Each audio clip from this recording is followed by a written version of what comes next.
Casual learning. Today's episode is about high school distance running. So, what's the deal with high school distance running? This is going to be more of a general overview of what you need to know. Now, what I'm going to be talking about is really for a beginner. And it's extremely useful information. It's taken me a very long time to accumulate all this information, I wish I had known it before my daughter started running high school track, and my son's running high school track today.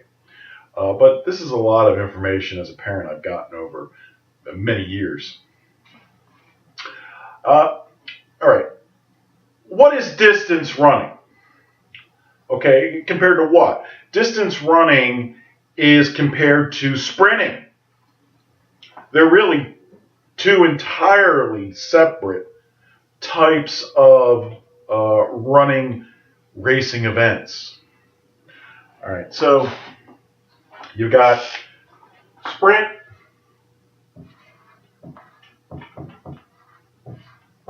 and distance.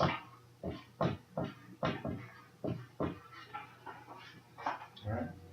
Now,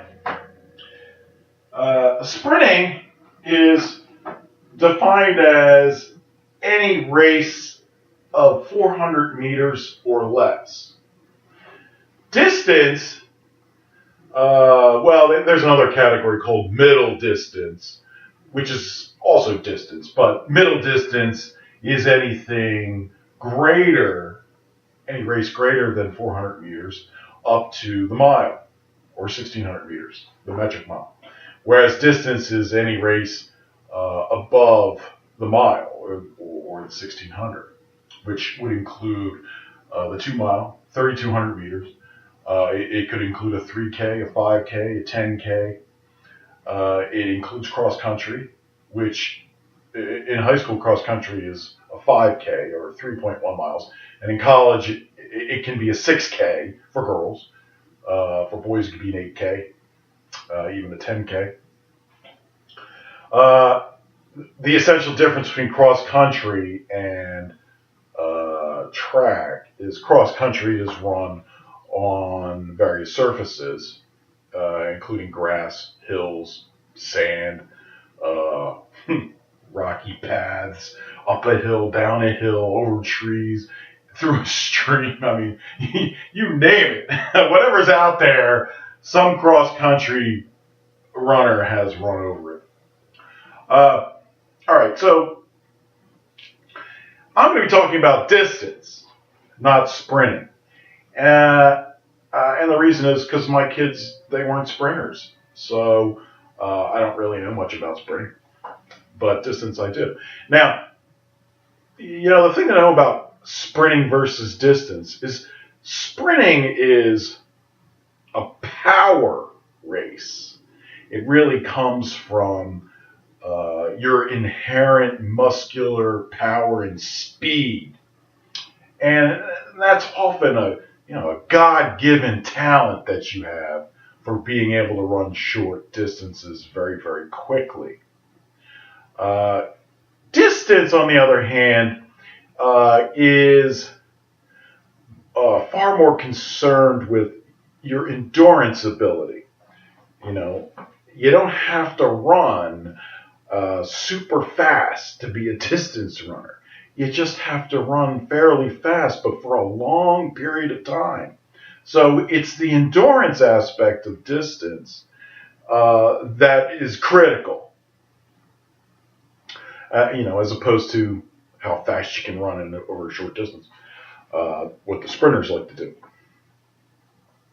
Now, in distance, there's a whole training regimen, and there's a lot of things you have to do to be good at it. If you want to, win medals For instance, here's some high school medals my daughter won in distance races. So, if you really want to be good at it, you have to be very committed to the sport. And there's a lot that you have to do to get great at running distance. So, the first thing is, if you want to be great at running distance, this is something you got to be committed to. You got to do this every day. And if you're not willing to do that, then you're not gonna live up to your full potential, and you won't be, a great distance runner. It's just not going to happen. So the first thing really is commitment. You have the commitment to do it. Now, an important thing for any distance runner to understand is that when you first start running distance, there's a pretty good chance that your body hasn't built up its muscles to be able to handle strenuous distance running. So that's the first thing that's going to happen.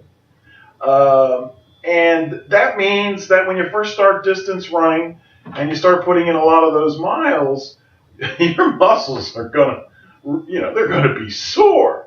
You may have shin splints and pains, and your hip hurts, or your leg hurts, or your arm hurts, or you have a side split, what they call that little pain in the side that you get, when you've been running and you're out of shape. So when you start up, there's going to be a lot of aches and pains, and that's going to last for quite a while. Probably no more than a year, but it's going to last. One of the things you can do to really alleviate some of that pain is you can go to a chiropractor when your muscles are really hurting bad, and they'll give you something called a deep muscle massage, which is loosening up the muscle fibers and getting rid of some of those knots that are in there. And that'll make you feel better, and it'll also help you run. So that's definitely something really great distance runners often do, is they visit the chiropractor maybe once a week, depending what the chiropractor says. That helps. So, another thing you got to do is you have to build up your muscles. Now, distance runners, they don't have to look like bodybuilders, because those muscles, those sorts of bulky muscles, aren't going to help them in terms of endurance. Those muscles might help a sprinter to be more powerful, but it doesn't really help a distance runner. And in fact, it really just adds weight. And the more you weigh, the harder it is to run a very long distance at a certain speed. So one of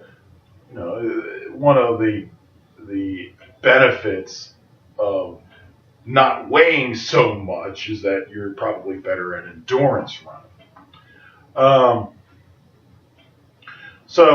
But you still do have to build up your muscles. And this is basically to prevent injury. It's injury prevention, core work, lightweight work. And it's important to strengthen those muscles around your joints, especially. So when you're traveling at a pretty good clip, you don't get injured.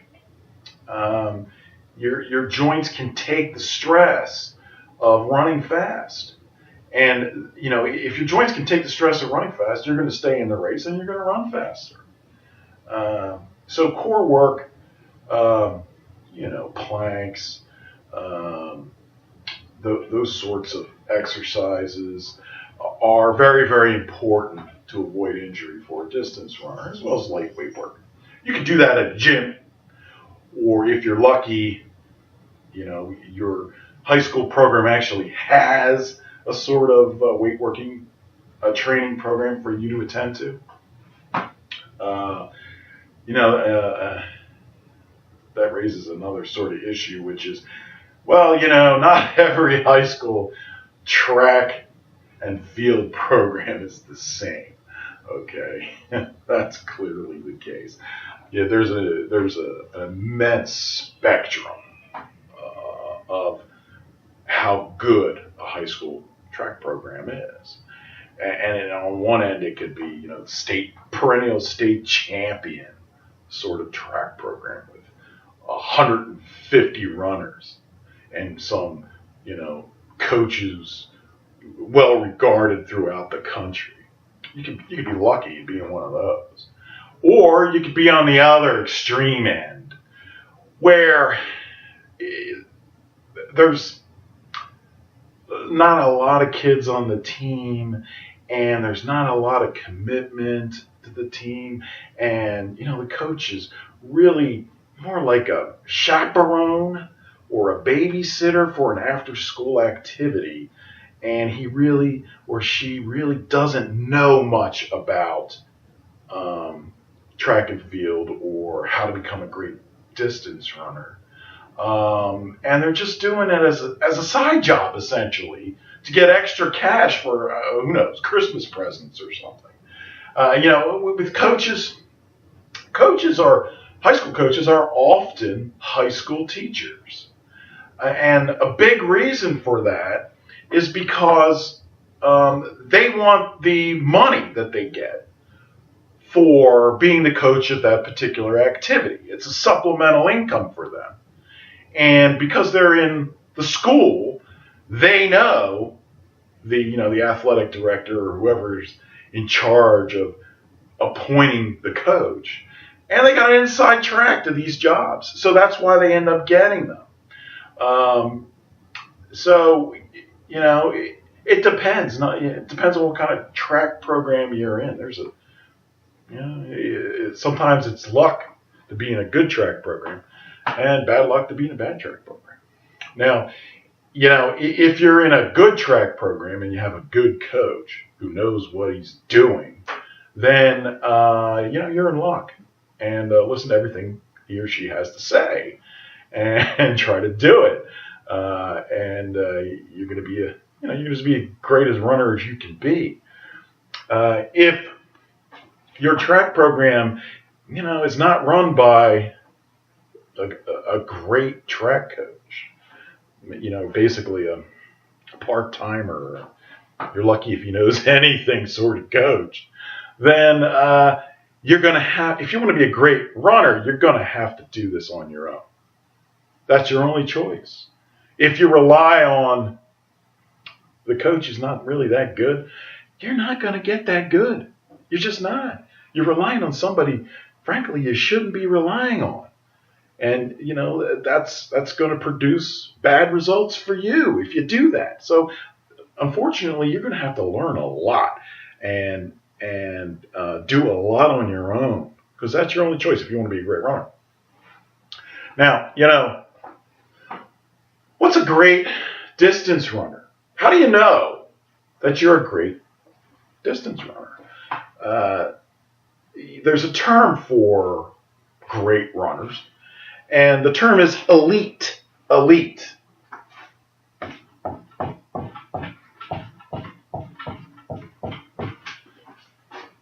Okay.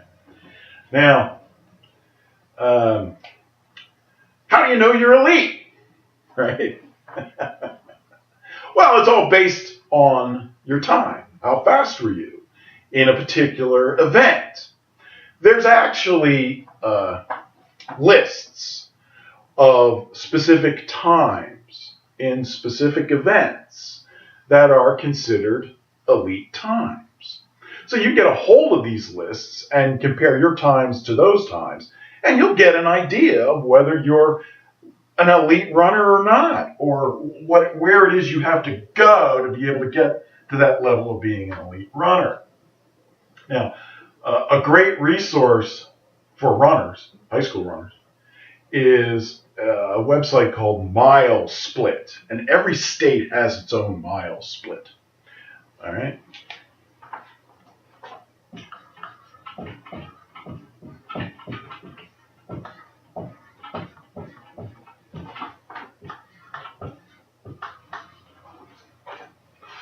Milesplit.com. If you're a serious runner, you want to join Milesplit.com, your state's version of Milesplit.com. It gives you access to enormous amounts of important information. All right. One of which is, well, you can get a list of what elite times are. And MileSplit has two levels of elite times. They call it's either silver elite or gold elite. So for any given event, there's going to be two times. The silver elite time and the gold elite time. And it's also going to depend on, whether this is an indoor race or an outdoor race.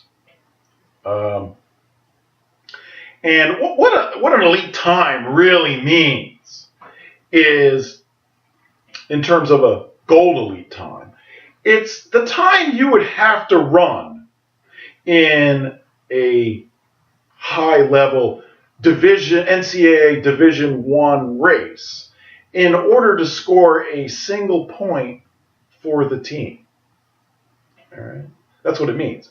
So it's very important to college coaches because, if you want to get recruited as a distance runner by a college, the college coach really only cares about one thing.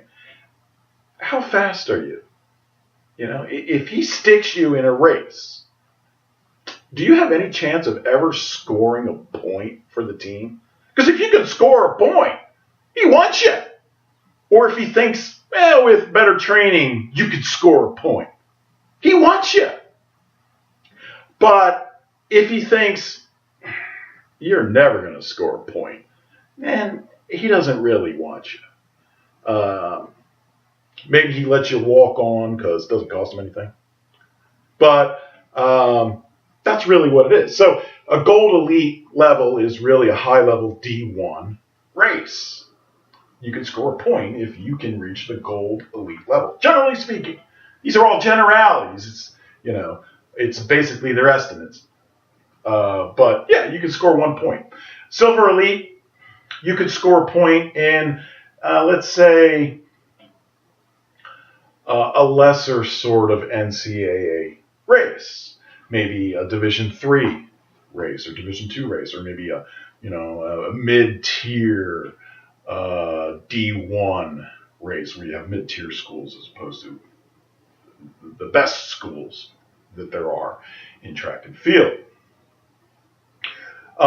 So hitting those elite times is critical if you want to be recruited by a track and field coach. And depending on, whether you hit the silver elite time or whether you hit the gold elite time, that's going to determine whether you get interest from a high-level D1 track and field coach or not. Most of them, they don't want runners who haven't hit gold. Okay? So that you can spend your high school career training to hit those levels so that those coaches will be interested in recruiting you.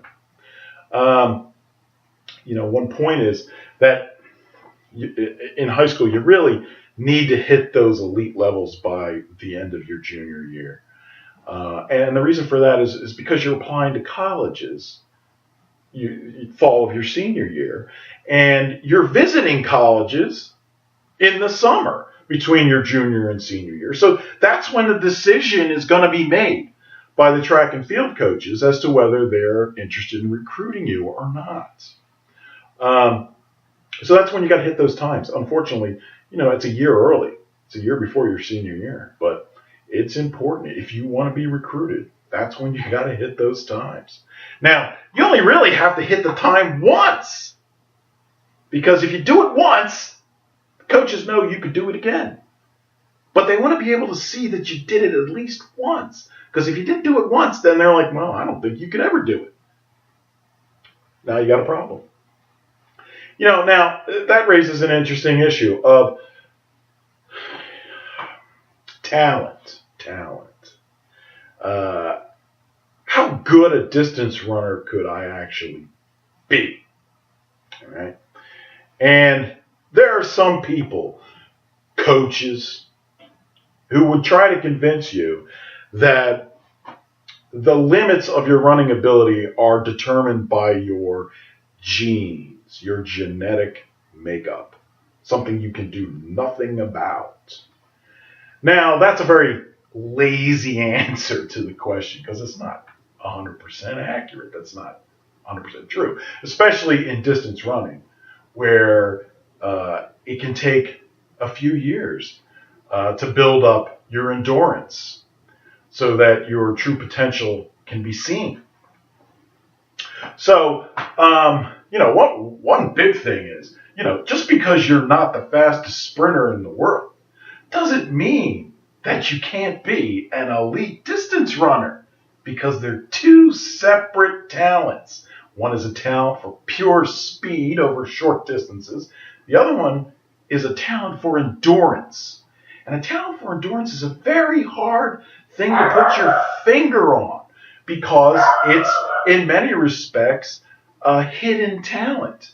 It has to do with your cardiovascular system and how much blood your heart can pump to your body, and how much oxygen your lungs can absorb in any given breath.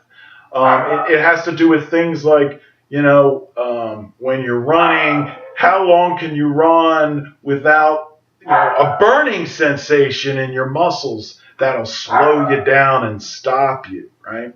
And a lot of these are conditioning issues. And, if you haven't had a lot of conditioning, perhaps several years of conditioning, it's very difficult to make blanket statements about somebody's talent as a distance runner. It's yet to be seen, really. So be wary of anybody who says, oh, well, you just don't have the genes to be a distance runner, because that's really just grossly overstated. And frankly, unless you've been doing this for a few years and you've had a good training program, you can't know that. You really can't. All right. So don't be discouraged by these, genes only naysayers.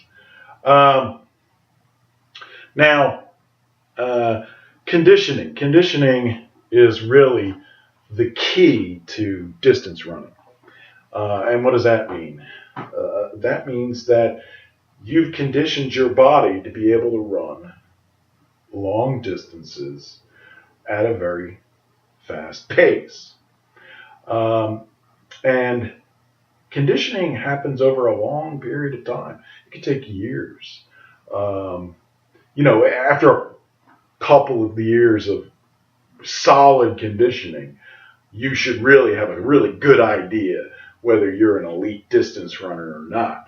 But conditioning is a process that can continue for a very long time, and you may not even ultimately plateau for like 7 years in conditioning. So, how exactly is it that you condition yourself to be a great distance runner? All right.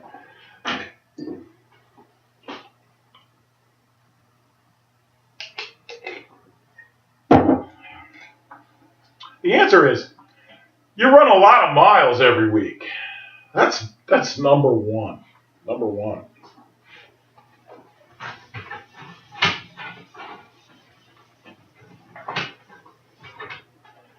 So, how many miles do you run a week?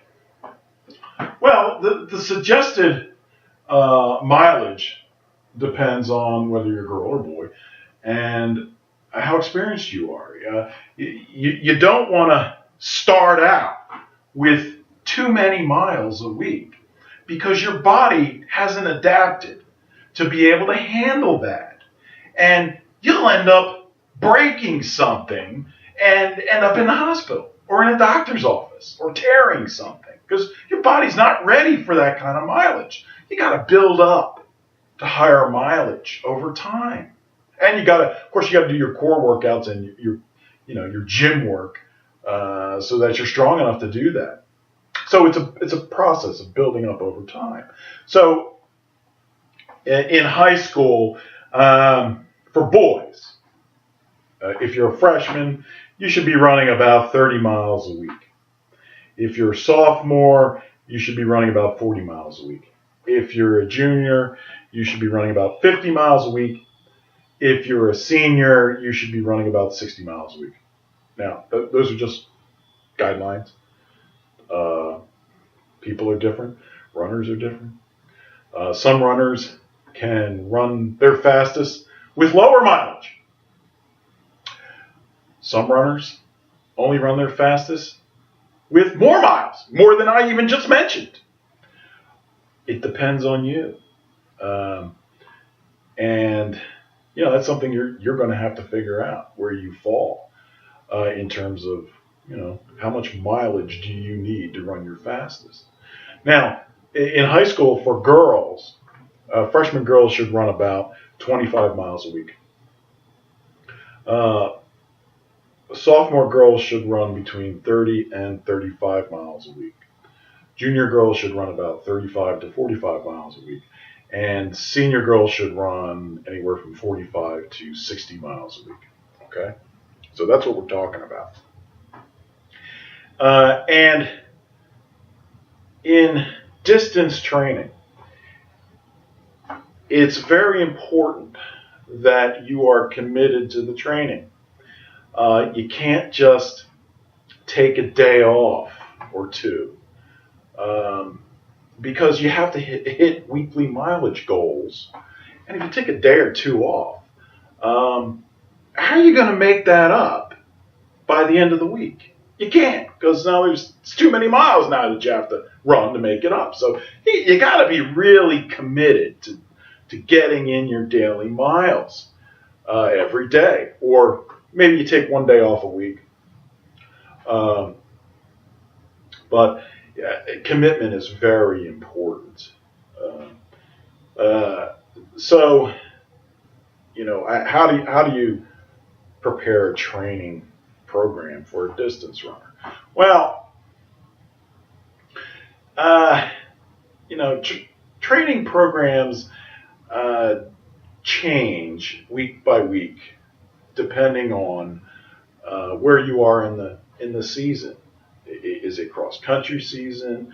Is it indoor track season or winter track season? Is it spring track season?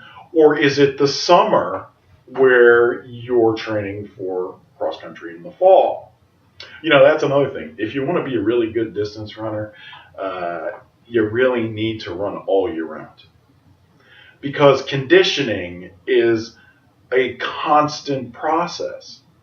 And if you take large periods of time off, let's say to play some other sport, or I don't know, you've got to work in the summer and you don't want to run, that's going to affect you. That's going to affect your conditioning and it's going to set you back. So, the best runners, they do this all year round. They go from cross country to indoor track to spring track. Then they're training for cross country in the summer, and then it's cross country again. All year round. So the training really depends on what part of the season you're in. Maybe it's the off season. And developing a training program is it's an art form really. Usually done by the coach. Hopefully the coach knows what he's doing. But here, I'll give you sort of a general idea of what might go into a training program. So in a training program, what you do is, let's say it's, spring track season. What you do is you get out a calendar and you write down every day between now and the final meet of the season.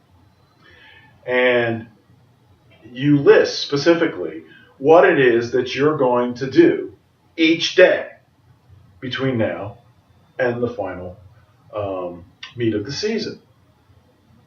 Now, what you do is you figure out first, well, what's the most important meet of the season? Generally speaking, it's the final meet, which is usually the state championship, or states as they call it. And you work backwards from states, planning your training.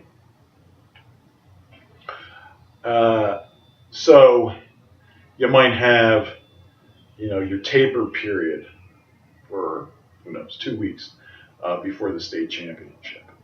And then you might have some more aggressive speed work. And then you might go into some threshold work, or more of a longer distance track workout. And then maybe there's some base training at the beginning of the season in your training program. So I can tell you what the general types of daily workouts there will be. For a distance runner, there are various distance coaching gurus who have different ideas about what distance runners should do in terms of training. One of the best known of these gurus is a guy named Jack Daniels. Believe it or not, he's got the same name as the American whiskey, but that is his name, Jack Daniels. And he's got a website, and he's also devised something he calls the VO2 calculator, which is an extremely useful online calculator that you can use. All right.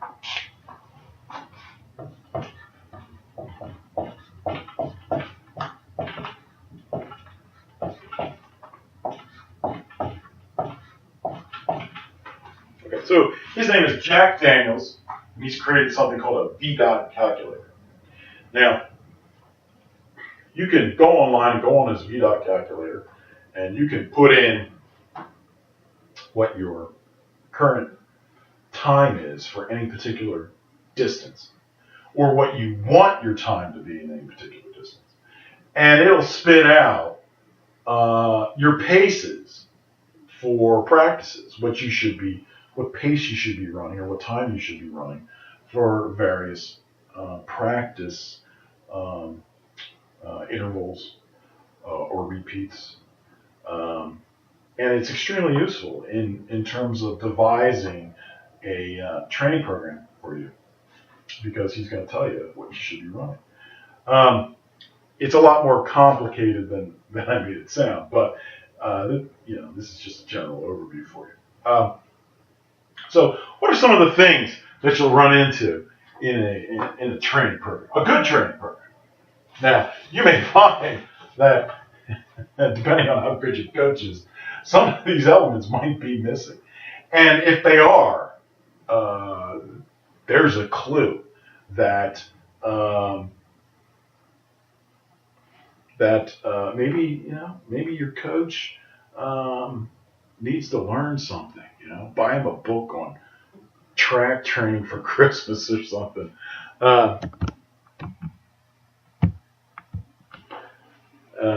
So we can get up to speed with, what he should be doing.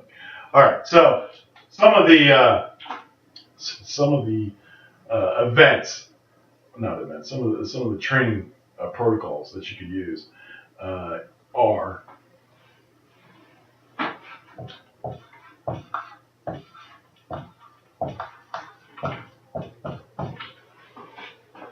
The VO2 Max run. Now, VO2 Max is volume of oxygen that your lungs can take in and maximize the absorption of oxygen into your bloodstream. Now, why is that important? Because oxygen is what allows the body to produce the energy necessary to run. So the more oxygen you have in your blood, the better an endurance runner you're going to be. So you want to maximize your VO2 max. And there are certain sorts of training exercises that are designed to improve VO2 max. Generally speaking, a VO2 max workout on the track would be repeats or intervals of a distance of 600 meters or more. And the idea is you want to run a certain pace for a long enough period of time so that basically you start panting. And that panting, that's exercising your lung capacity. So that's improving your VO2 max. That's the whole idea. So you do these exercises on a given day where you're like that the whole day, improving your lung capacity. The VO2 calculator will tell you how fast you should run. If you're doing an 800 meter repeat, and how much time it should take you to do that in order for it to be a VO2 max workout. You're not going as fast as you can. You only have to go a certain speed to be able to pant a lot. But the longer you pant, the longer you're in that panting mode, the more exercise you're giving your lungs, and you're improving your VO2 max. It's a very important workout, especially for a distance runner. By the way, a repeat or an interval is where you run a certain number of sets of a certain distance on the track. So, like, you might run 4 800s. So, you run the track twice, you take a rest or maybe a jog, and then you do it again. You do that 4 times. It's a repeat or interval. Another one of these exercises that's important to distance runners is the tempo run.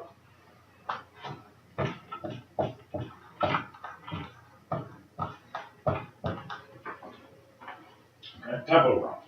Now, the tempo run is designed to improve your lactate threshold. Okay. When you run, you may have felt a burning sensation in your muscles at some point.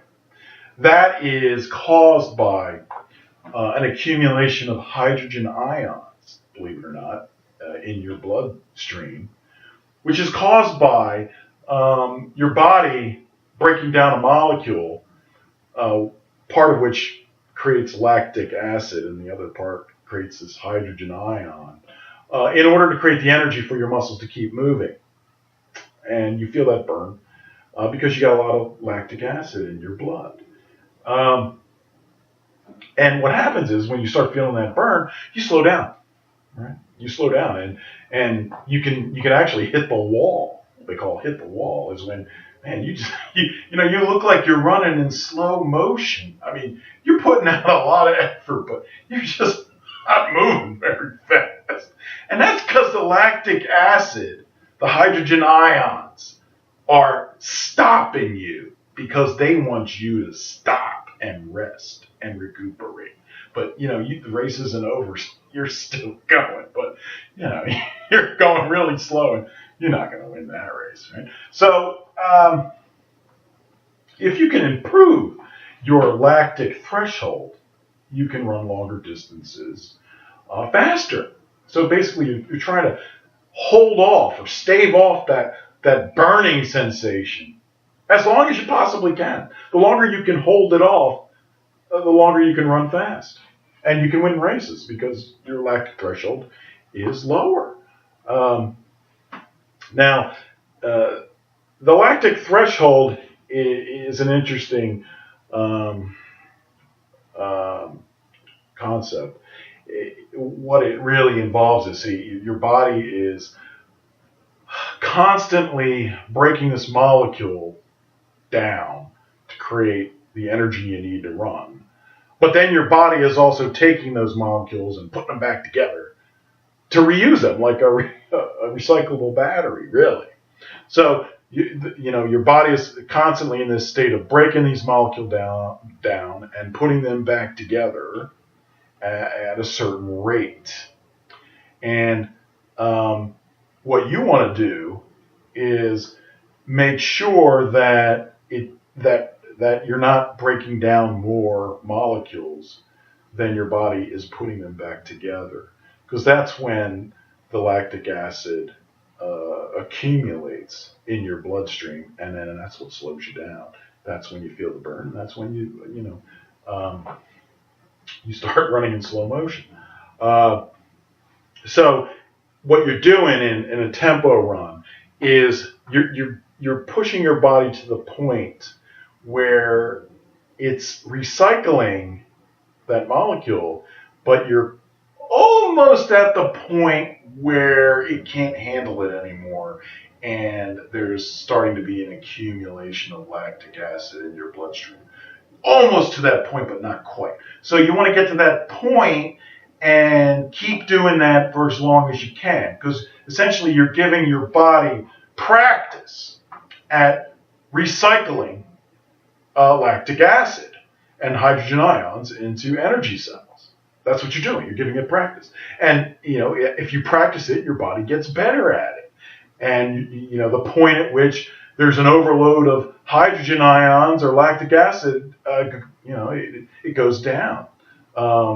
So you're able to keep running longer and faster, and you don't get that burning sensation. So that's a really important, critical exercise for distance runners. You imagine, because in a distance race, you want to try to avoid hitting the wall at all until like the very end of the race. The finish line. If you hit the wall at the finish line, as you pass the finish line, that's a perfect race. But you don't want to hit the wall before then. Now you got problems. So the tempo run. The tempo run has to be run at a very specific pace, because it's slightly slower than your lactate threshold. And, well, how do you figure out what your lactate threshold is? Well, it's not an easy thing to do. You could go to some lab and run on a treadmill, and some technicians for God knows how much money could figure it out for you. But it also changes over time. So you do it once, and then you got to do it again and again. Although it might only improve maybe in 6 to 8 weeks. But so how do you know what your lactic threshold is? Well, unless you have some, good scientific instrument that'll tell you this, you have to guess. And the nice thing is Jack Daniel's VO2 calculator guesses for you what your lactate threshold is. So it'll tell you the pace to run for a threshold. All right. So you run your tempo at that threshold pace, and that pace is slower than the VO2 Max pace or a speed workout pace. So you don't have to push yourself too hard. Just run at that VO2 Max. That tempo run pace, and that will help improve your lactate threshold. Another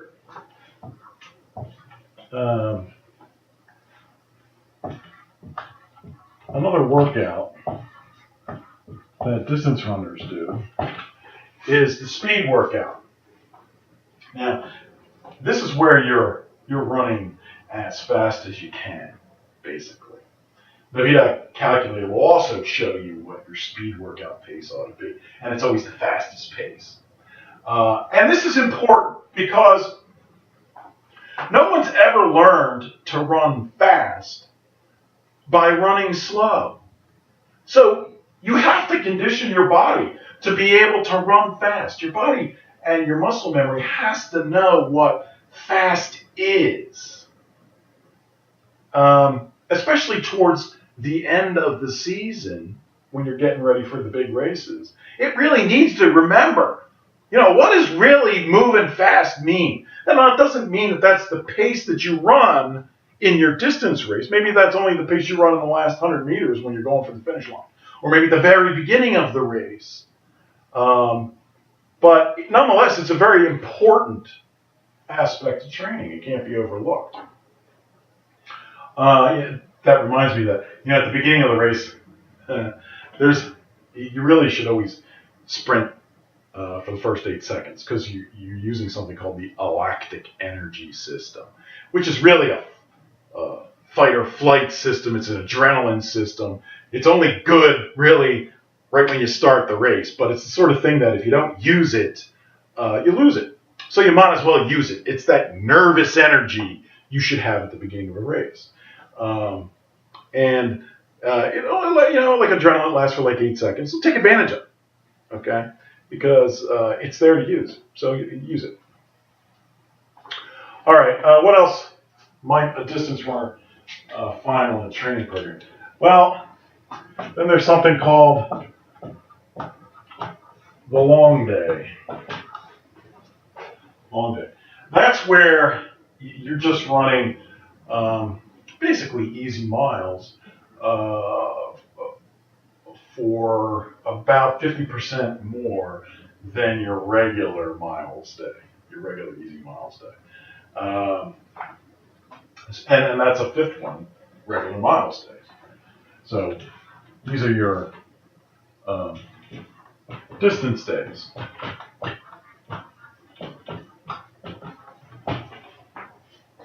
Okay. So in a typical program, you may run a distance day, which is basically you're just running a certain number of miles. Go run 5 miles at a 7:30 pace. And the next day you're probably on the track, or you're doing some more speed type work, or one of these up here, a more aggressive workout. And then that's followed by usually a distance day, because you're basically taking a rest. So, because you just had a hard workout the previous day. And then that's followed by another one of these more aggressive speed type workouts, more aggressive paced workouts. And then you got another distance day. But somewhere in that weekly schedule, you should have a long day. And the long day is important because even though it's really just a distance day plus 50% more, and it might be at a slightly slower pace, maybe instead of 7:30 and 8. Long days are important because it's been shown that they build up capillaries. So they build up the capacity of your muscles to get oxygen from your bloodstream. And that's really important for endurance runners. The more oxygen you can get to your muscles to create energy while you're running, the better off you're going to be. There's 2 energy processes, the aerobic and the anaerobic. Now, I also mentioned the lactic energy system, but that's really just for starts of races. So there's the aerobic and the anaerobic. The aerobic is an energy system that relies on the oxygen you're breathing in while you're exerting yourself. The anaerobic, doesn't rely on oxygen. It relies on chemicals in your body. This is often, this is what sprinters use. This is often what creates lactic acid. And it breaks down a different energy sort of molecule for creating its power. This is what sprinters use, the anaerobic process mostly. But any run can really be broken down into, well, how much of an anaerobic process is this run and how much of an aerobic process is this run. So, when you're talking about sprinting, it's almost all an anaerobic process. But when you're talking about distance events, especially when you get longer distances, you're talking about anaerobic. Aerobic processes. That is, as you're running and you're breathing in the oxygen, that's what's keeping you going. It's that oxygen. That's that endurance sort of race.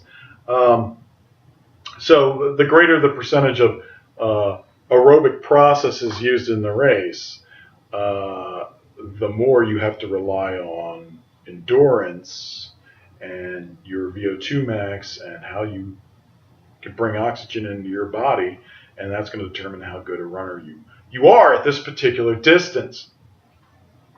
Okay. So distance days, and then lots of times people might take one day off a week. It's a good idea. It keeps you from injuring yourself. Sometimes gives you a chance to recover. You don't have to. You can have something called an active recovery day.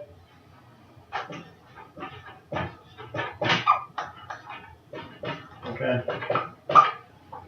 Active recovery day, which is basically, you're just doing something simple just to, keep the gears greased. Maybe you run 2 miles easy or 3 miles easy, or maybe you go on an exercise bike or something. So instead of taking a day off on like a Sunday, you might do an active recovery day instead.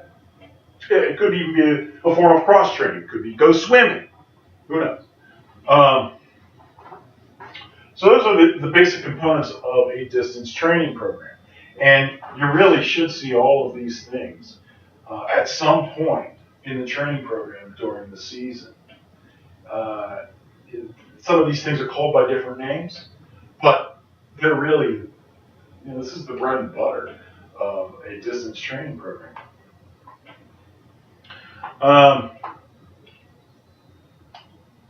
One of the things you gotta really get good at for distance training is a concept called pace.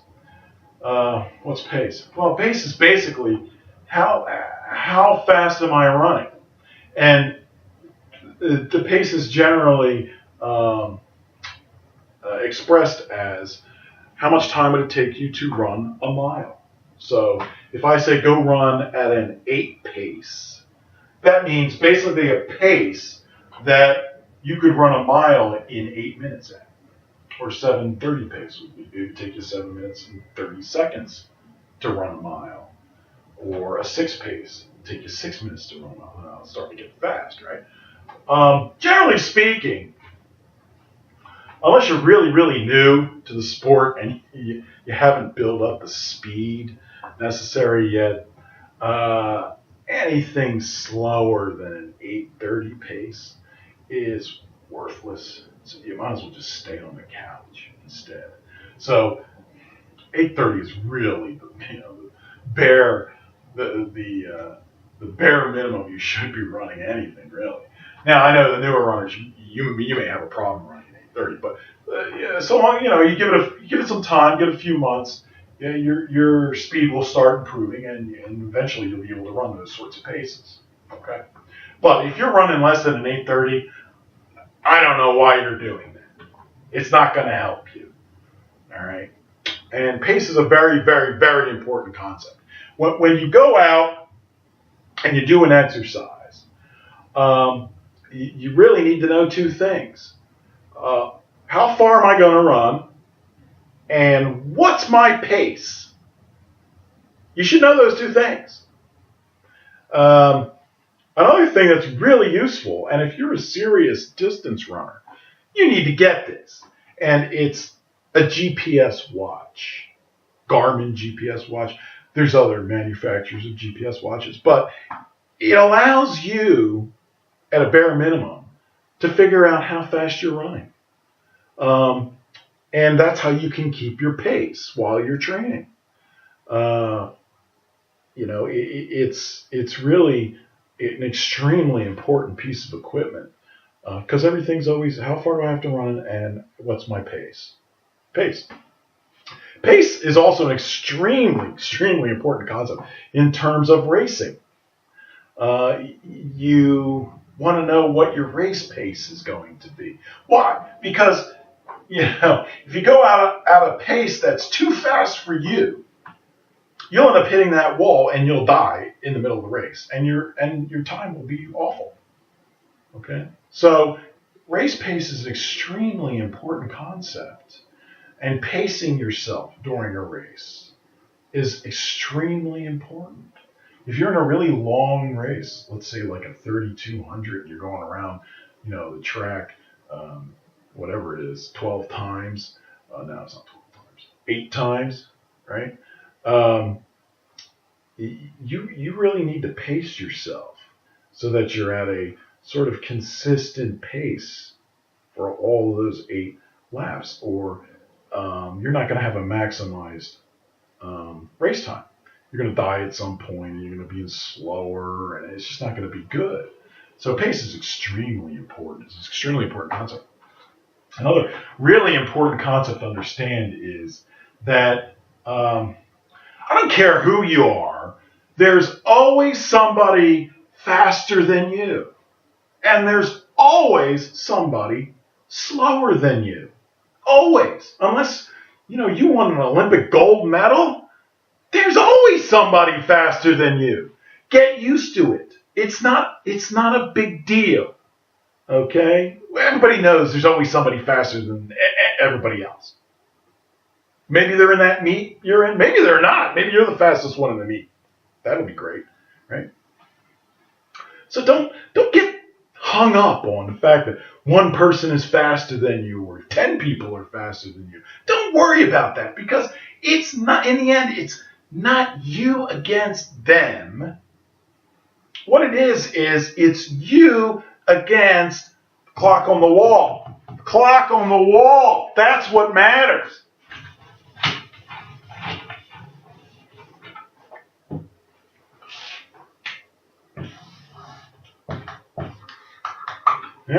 There's a clock on the wall. Okay. That's what matters. How fast were you in terms of an elite time? That's what college coaches are looking for. College coaches don't care who you beat or who beat you. They care about this. How fast are you compared to the clock on the wall, the elite time? Because they're thinking, well, do I want to put you in a race or not? Well, how fast are you? I don't care who you beat or who you didn't beat, because that's not this race. That race is old. It's done. It doesn't affect me as a coach. So I want to know how fast you are. So this is your opponent. Clock on the wall. Now that brings up another interesting subject, which is, how much of distance racing is really a team sport, and how much of it is really an individual sport. Now, you may have coaches who are, all they care about is the team, right? How many points is the team scoring? College coaches are especially obsessed with this, because that's how they're measured. How did the team do? The athletic director and the alumni are, how did the team do? Right? That's what they want to know. And these coaches are like, well, how many points did you score at a meet compared to some other schools? Maybe our rivals. Okay. But the truth is that running is mostly an individual sport, isn't it? I mean, you're the one running out there. There's nobody helping you. There's nobody picking you up and carrying you. It's mostly an individual sport. It really is. Regardless of what your coaches may say or other people may say, it's really an individual sport. I would say it's about 70% individual, 30% team. Okay, so it's really about you and this this clock on the wall. The coach may think it's about the team, and for him it is, but for you it's really about this. So,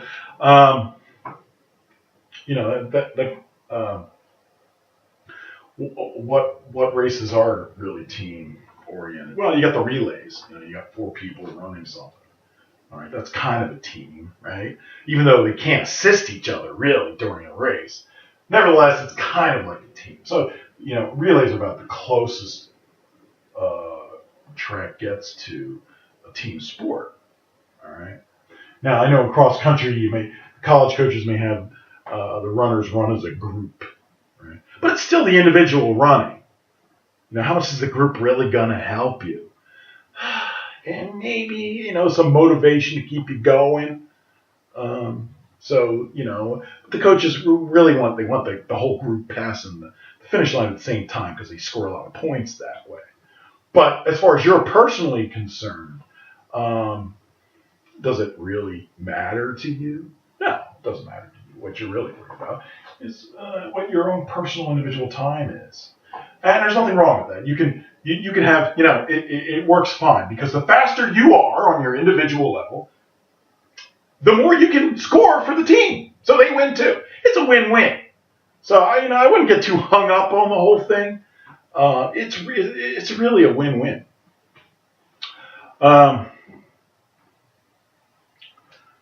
Okay, a couple of concepts. The taper. What's a taper? The taper occurs. Depends on the event you're running, but it could be anywhere from 4 days to even 2 weeks prior to the main meet of the season. And what you're doing at that point is you're cutting back on your mileage so that you feel better and fresher, so that you can run faster at the big meet. So a common technique used in distance running is you run a lot of miles during your training. So it feels hard, and then you cut the miles drastically in the last 2 weeks, and so that running feels easy, and you end up running faster. Okay, that's called the taper. You're tapering the amount that you're doing to peak on a certain day. It's a common technique for PRing, getting a personal record. That's it's the fastest you've run any particular event.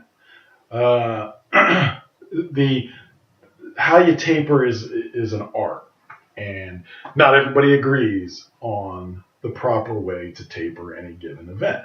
And tapering can actually be different for different people. How to maximize their speed for a certain day. There's some guesswork involved in it, but there's also some general rules of thumb you can use too. For instance, in a 3 to 5K cross country race, generally, it should be a 2-week taper. You probably want to cut your total mileage for the week down by, even 60%. You want to, not cut it down to 60% the first week, maybe half that amount, maybe 30% the first week, and then the 60% the next week.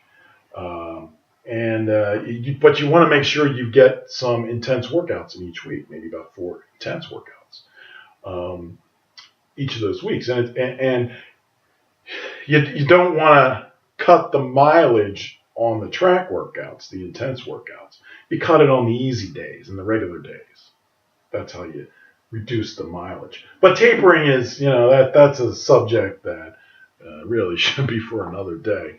And a lot of people have different opinions about it. The only real question is, did your taper work? If it didn't work, do something else.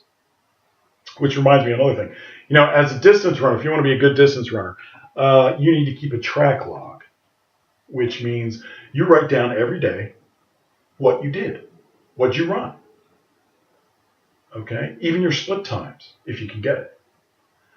And that's really critical because you can later on, you can look back on what you did and figure out, well, what did I do that made me so good that one race? Or what did I do that made me really bad on that one race? So that you can fix things. So that, next time you know better. Don't do that. And that's another point. Your training is always evolving based on the feedback you get from what you've done in the past. And you need a record of what you've done in the past. in order to get those insights about how you should improve your training. And uh,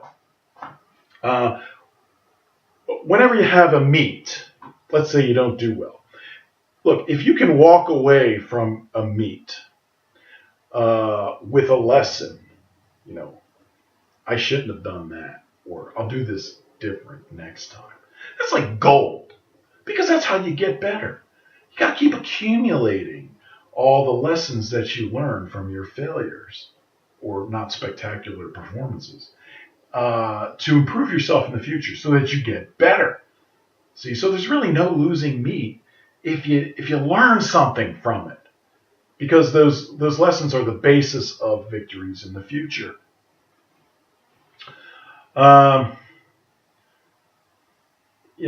Another thing that's important is running shoes. Running shoes.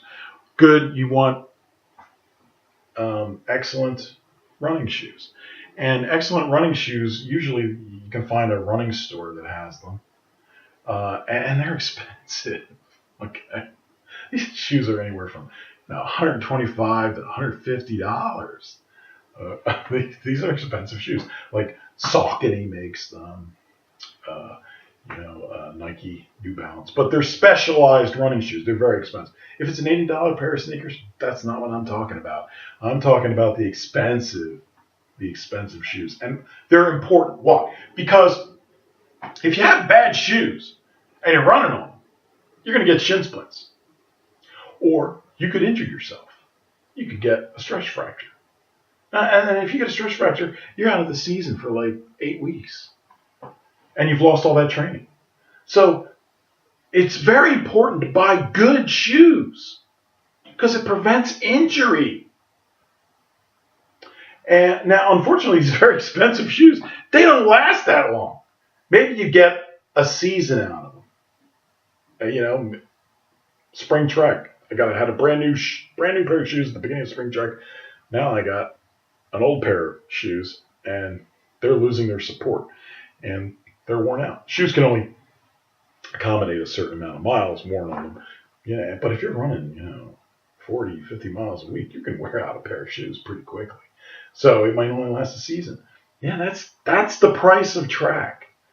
You got to get yourself a new pair of shoes. Yeah, you got to, plop down another $150. But I'm telling you that there's no better money spent in track than on good shoes. Real important. In fact, my daughter has two pairs of expensive shoes. She's got a pair of shoes she uses just for distance days, where she's running longer distances, and then she has another pair of shoes which she's using on the track for more speed-oriented work, shorter distances, but that are faster. Well, double the price, but I'm telling you, the shoes are really worth it. Good shoes, really worth it. All right. Other things you should be doing. You should be stretching before any practice. You should be cooling down after practices. You should be warming up and cooling down before meets. A typical meet, you might run 2 miles as a warm-up and then a 2-mile cool down. In distance running, you got to run a lot of miles in a warm-up to get the engine revved up. But you really shouldn't do a warm-up more than an hour before a race, because then you cool down and it doesn't do you any good. But this is a very big difference between sprinters and distance runners. Sprinters will do much shorter warm-ups. Distance runners, they do pretty sizable warm-ups. Mile and a half, 2 miles. That's very, very typical.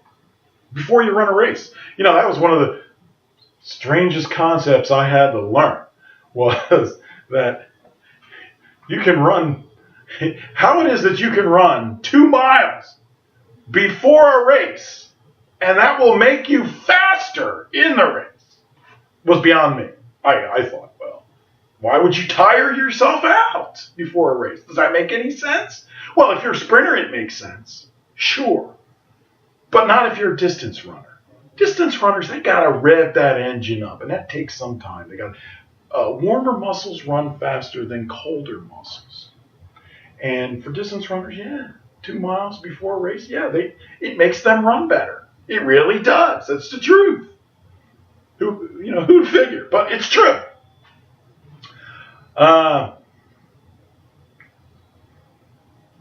You know, as a distance runner, there are really two things that matter. There's talent and there's work ethic. All right. There's 4 types of runners. There's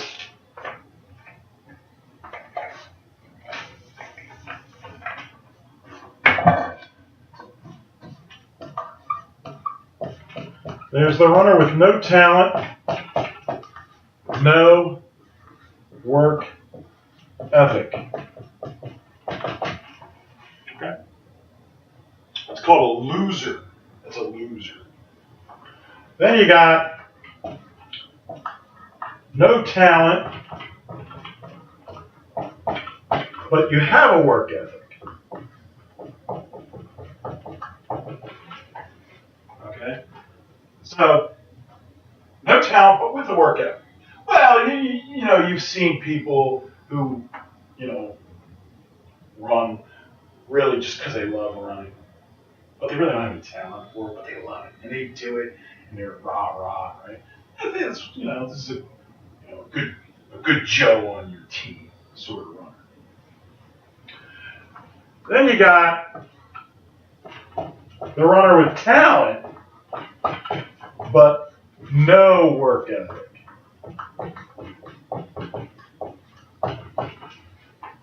Alright, talent, but no work ethic.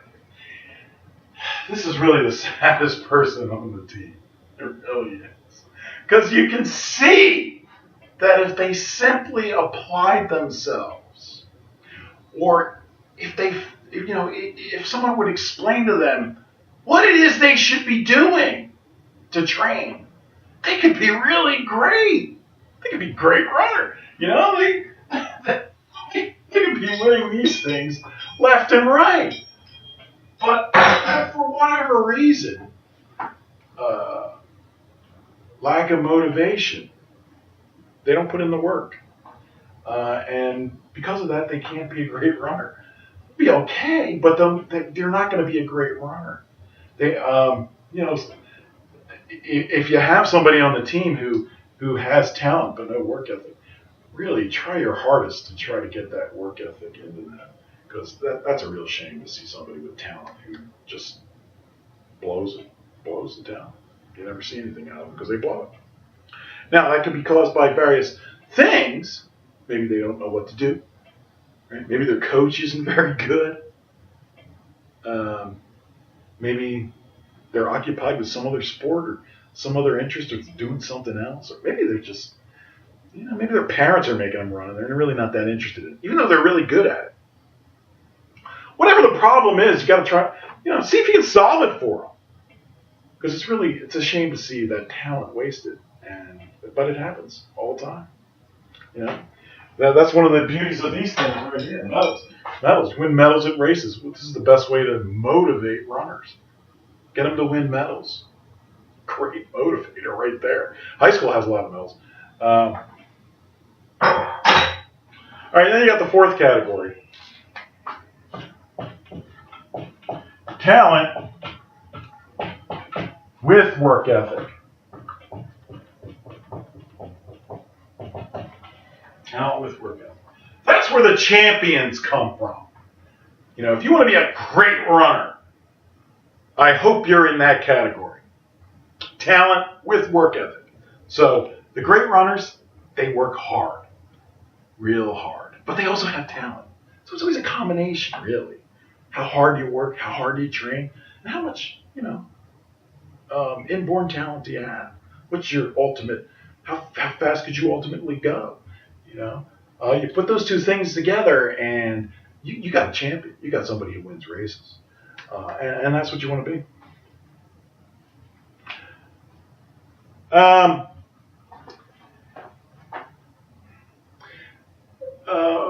Great runners often use outside coaches.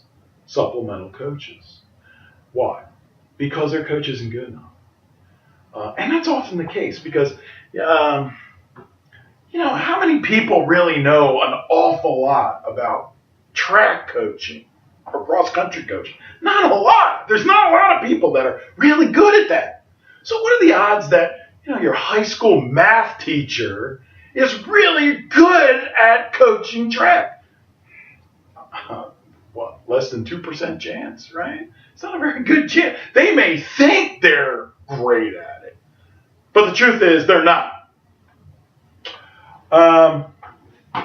So supplemental coaching, the really great runners usually have it, or often have it, because the really great coaches, the people who really know what they're doing, are few and far between.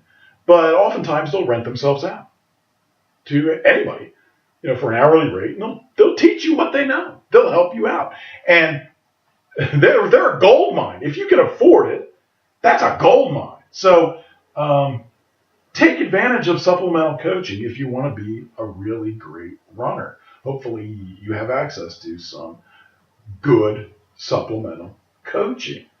And hopefully your track coach understands why you're doing that, and it's really no offense, and that he or she lets you accommodate what you're learning from the supplemental coach into your daily practice. I hope you have that sort of situation. Not everybody has that sort of situation, unfortunately, but I hope you do. Okay. Well, there's a lot to know about track and distance running. And I've just given you a very, very general overview. And I could talk about this for hours, really, and in much more specific details. But I think I'm going to stop at this point because this was a long discussion, and I think I got a very good general overview for you. So, if you like what you hear, please, press the subscribe button below. Maybe leave a comment, ask me a question, and maybe I can answer it for you in a future installment of Casual Learning. So, thanks for watching, and take care, guys.